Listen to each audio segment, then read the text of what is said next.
Good morning students. मैं चंद्रकांता आज आपको हिंदी का एक टॉपिक है अनुस्वार अनुनासिक। तो अनुस्वार और अनुनासिक के बारे में मैं समझा रही हूँ। तो बच्चों थोड़ा सा आप ध्यान दे के सुनोगे तो आपको याद करने में बड़ी आसानी हो जाएगी और बड़ी आसानी से आप समझ पाओगे। ठीक है। अब सबसे पहले तो अनुस्वार की परिभाषा क्या है। अनुस्वार के उच्चारण में ध्वनि नाक से निकलती है। जब हम बोलते हैं तो आवाज नाक से निकलती है और हिंदी में लिखते समय इसका प्रयोग शिरोरेखा के ऊपर बिंदु लगा करके किया जाता है। तो बच्चों शिरोरेखा हम जो भी लिखते हैं ना, हमने लिख दिया यहाँ पे, ये मैंने लिखा शब्द, और शब्द के ऊपर जो हम ये लाइन खींच रहे हैं इसको बोलते हैं शिरोरेखा, यानी सिर के ऊपर जो हम रेखा खींचते हैं किसी भी शब्द के, तो वो होती है शिरोरेखा। तो इसका प्रयोग कैसे करते हैं हम? अनुस्वार का प्रयोग शिरोरेखा के ऊपर बिंदु लगा करके किया जाता है। अब ये अंग स्वर, किसी भी स्वर या व्यंजन पर बिंदु लगा करके लिखा, जैसे हम लिखते हैं ना ओ आ इ ई उ ऊ ए ऐ ओ औ अंग, ये वाला अंग अंगा, यानी जिसके पीछे दो मात्राएं लगाई, दो बिंदु लगाए जाते हैं, जिसको हम लिखते समय दो बिंदु लगा के लिखते हैं, उसको बोलते हैं अंगा। तो ये अंग, इसके ऊपर ये बिंदु लगाई है ना, तो इसको जो है हम बिंदु लगा करके माँ और न, इसका जो कर सकते हैं हम प्रयोग। कई बार आधा न लिखा हुआ होता है बीच में। अब जैसे ये दिया हुआ है संभव, ये शब्द है एक संभव, देखो मैं आपको समझा रही हूं, ये लिखा है संभव। ठीक है, म आधा और भ व।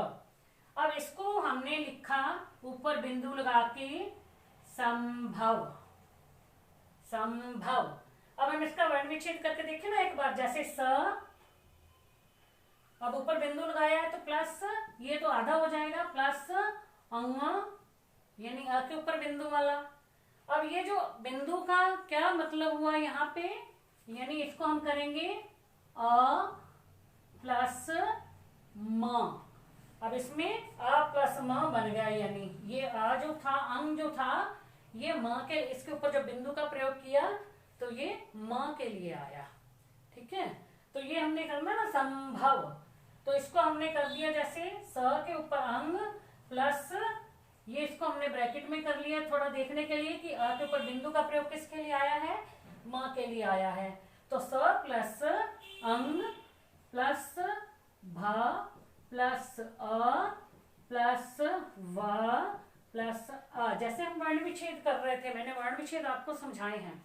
तो उसी तरह से यदि हमें ये करके देखना है तो हमें पता चल गया कि इस संग यानी अ के ऊपर जो बिंदु का प्रयोग किया गया था किसी शब्द के लिए आया, वो म के लिए, वो म बन गया। यदि हमने इसके ऊपर बिंदु लगा दिया, जैसे यहाँ बिंदु लगा दिया तो ये म बन गया।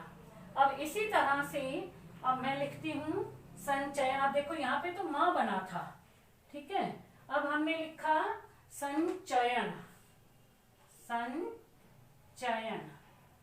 अब ये देखो, इसको आप विग्रह करके देखोगे, यानी स प्लस अंग, आ के ऊपर बिंदु आ गया। अब इस आ का हमने जब बिंदु का प्रयोग किया वो किस शब्द के लिए हुआ है, आ प्लस न, उसमें म के लिए हुआ था संभव में, इसमें न के लिए हुआ है। तो इसका हमें पता चल गया ये बिंदु किसके लिए लगाया हमने, न के लिए। तो अब आगे वही प्लस च प्लस आ प्लस या प्लस आ न प्लस आ। तो ये हमें बताना पड़ता है कि जो हम बिंदु लगा रहे हैं वो किसी शब्द के लिए आया है, ये हमें पता होना चाहिए। संभव में म के लिए आया था और संचयन में ये जो बिंदु है ये न के लिए प्रयोग किया गया है। ठीक है बच्चों। फिर जो है अनुस्वार प्रयोग के कुछ नियम हैं। अब जैसे जब किसी वर्ण से पहले अपने ही वर्ग का पंचमाक्षर आए तो उस स्थान पर अनुस्वार का प्रयोग किया जा सकता है। पंचमाक्षर क्या होता है, यानी जब हम व्यंजन बोलते हैं तो उसमें 5 व्यंजन एक पंक्ति में है। जैसे हमने लिखा क, ख, ग, घ, अड़ा, तो इसमें पंचमाक्षर यानी 5वां अक्षर कौन सा है, अड़ा। दूसरा लिखेंगे हम च, छ, ज, झ, इया, तो इसमें 5वां अक्षर कौन सा है, इया। ठीक है, इसको बोलते हैं इया। तीसरा आ जाता है ट, ठ, ड, ध, अण, तो ये कौन सा 5वां अक्षर, अण। तो ये जो है व्यंजन में लिखते हुए पंचमाक्षर, यदि 5वां अक्षर आता है तब उस पे हम अनुस्वार का प्रयोग करते हैं। अब जैसे शब्द लिखा हुआ होता है ना,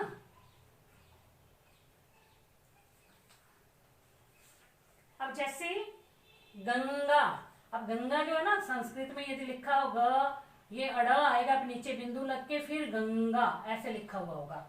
ठीक है, अब इसका देखो पंचमाक्षर आया, यानी क, ख, ग, घ, अड़ा, ये हो गया ना, ये 5वां अक्षर बीच में आ गया इसके, गंगा लिखते हुए अड़ा आ गया ना ये।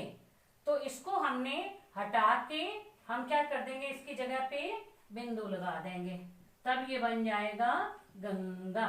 तो यहाँ हम बिंदु लगा सकते हैं।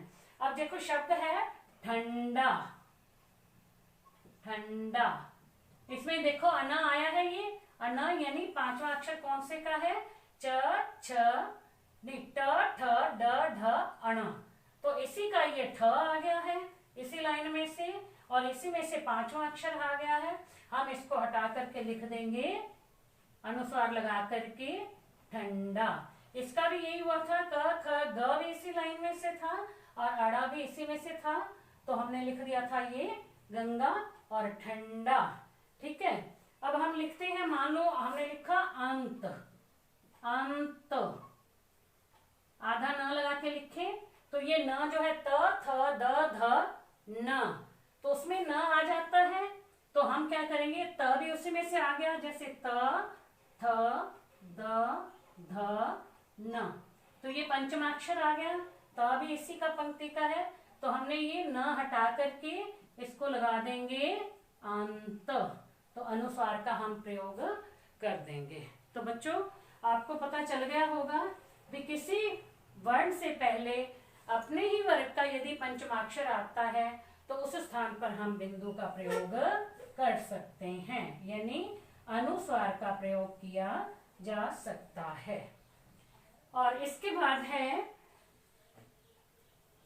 अगला इसका नियम, यानी य, र, ल, व, ये है अंतस्थ व्यंजन। अंतस्थ व्यंजन यानी इसको हम बोलते हैं तो अंदर ही जाती है वायु, देखो बाहर नहीं निकलती। य, र, ल, व, वायु बाहर नहीं आ रही, हवा बाहर नहीं निकल रही है, ये होते हैं अंतस्थ व्यंजन। ठीक है, और श, स, ह, ये है ऊष्म व्यंजन, यानी इनको हम बोलते हैं तो ध्वनि जो है थोड़ा जोर सा लगा करके बोलते हैं, दबा के, श, स। ठीक है, तो ये होते हैं ऊष्म व्यंजन। और यदि इनसे पहले पंचमाक्षर आ जाता है तब भी अनुस्वार का प्रयोग किया जा सकता है, यानी बिंदु लगाया जा सकता है। जैसे संसार, ये लिखा हुआ ना संसार, अब ये लिखा है इन्होंने स। ठीक है, अब स से पहले पंचमाक्षर आ गया यानी न, अब ये संसार है ना, संसार, स से पहले पंचमाक्षर आ गया। ठीक है, त, थ, द, ध, न में 5वां अक्षर जो है न आया, 5वां अक्षर पहले आ गया, तो इसको हम पंचमाक्षर आया है इसलिए हम इसको बिंदु लगा करके लिख सकते हैं। इसी तरह से अब लिखा हुआ है लंबाई, लंबाई। तो ब से पहले यानी म पांचवा अक्षर आ गया, प फ ब भ म, तो हम लिख सकते हैं, इसको भी हम बिंदु लगा करके लिख सकते हैं, लंबाई। फिर संरक्षक, संरक्षक यानी इससे अब देखो र से पहले यानी पांचवा अक्षर न आ गया है, तो हम इसको लिख सकते हैं अनुस्वार लगा करके यानी बिंदु लगा करके संरक्षक। तो इस तरह से बच्चों ये है अनुस्वार, भी अनुस्वार हमने कैसे लगाना है।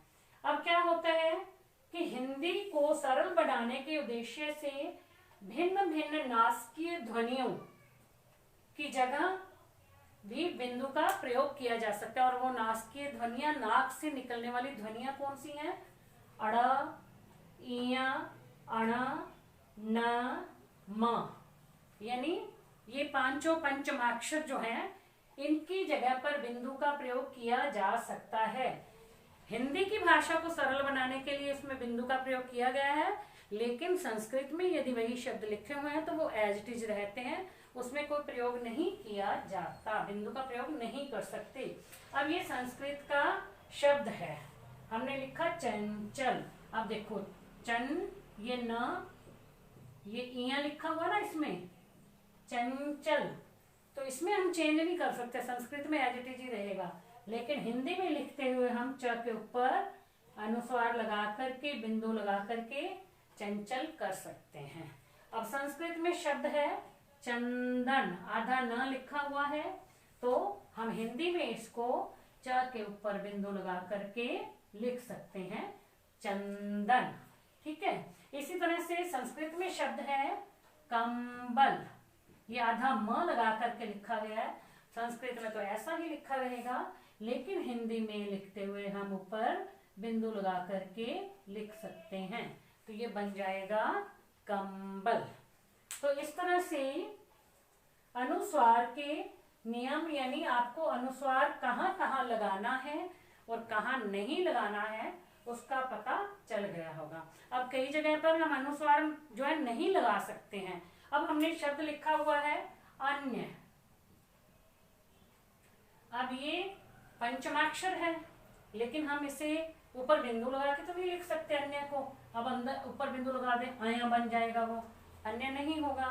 इसी तरह से अनन्य लिखा हुआ है, तब भी हम नहीं बिंदु लगा सकते। अब जो लगा तुम्हारा लिखा हुआ है, ये देखो तुम्हारा, आधा म है, ये पंचमाक्षर है, लेकिन हम इस पे बिंदु लगा करके इसको म की जगह हम सोचे कि बिंदु लगा दें और तुम्हारा बन जाएगा, तो इस तरह से ये गलत माना जाएगा, ये सही नहीं होगा। कुछ शब्द ऐसे हैं जिन पर हम जो है अनुस्वार का प्रयोग नहीं कर सकते, यदि अनुस्वार का प्रयोग करते हैं तो वो शब्द गलत हो जाते हैं। ठीक है। अब आ जाता है बच्चों, अनुस्वार तो आपको समझ में आ गया। अब दूसरा है अनुनासिक।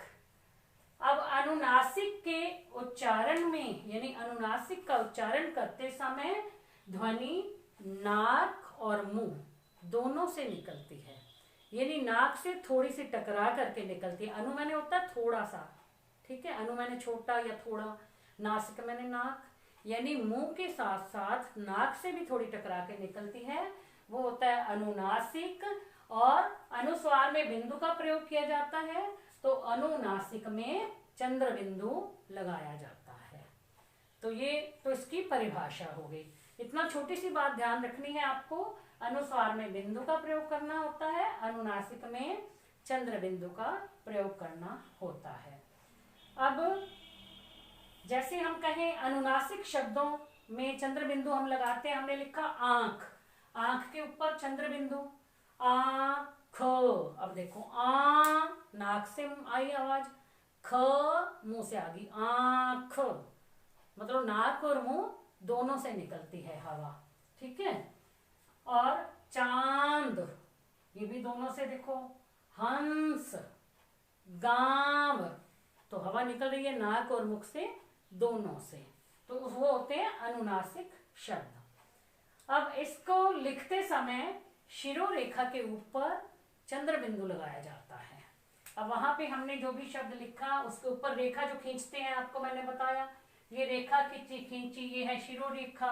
अब लिख दिया हंस, चंद्र बिंदु लगा दिया, इसका मतलब होता है हंसना। और ये एक ऐसा शब्द है जैसे हंस भी लिख सकते हैं हम, ठीक है।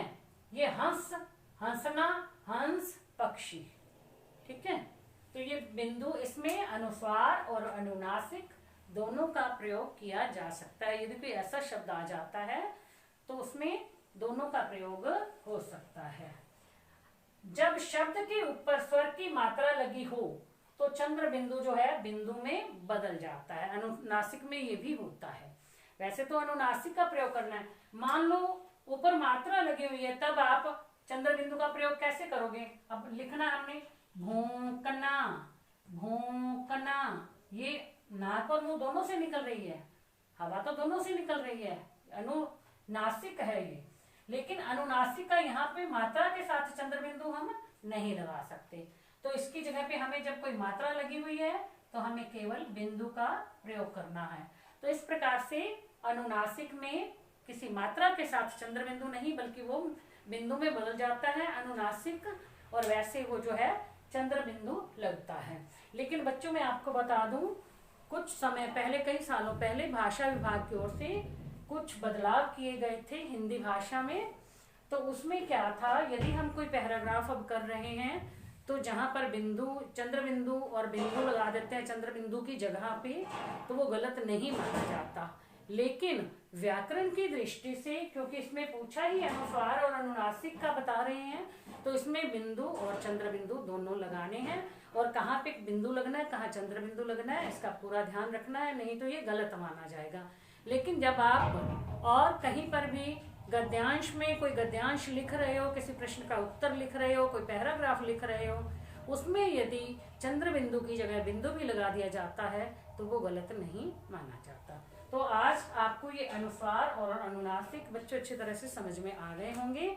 आप इसे समझ करके अपनी कॉपी में काम कर लोगे, ये लिख लोगे। Thank you.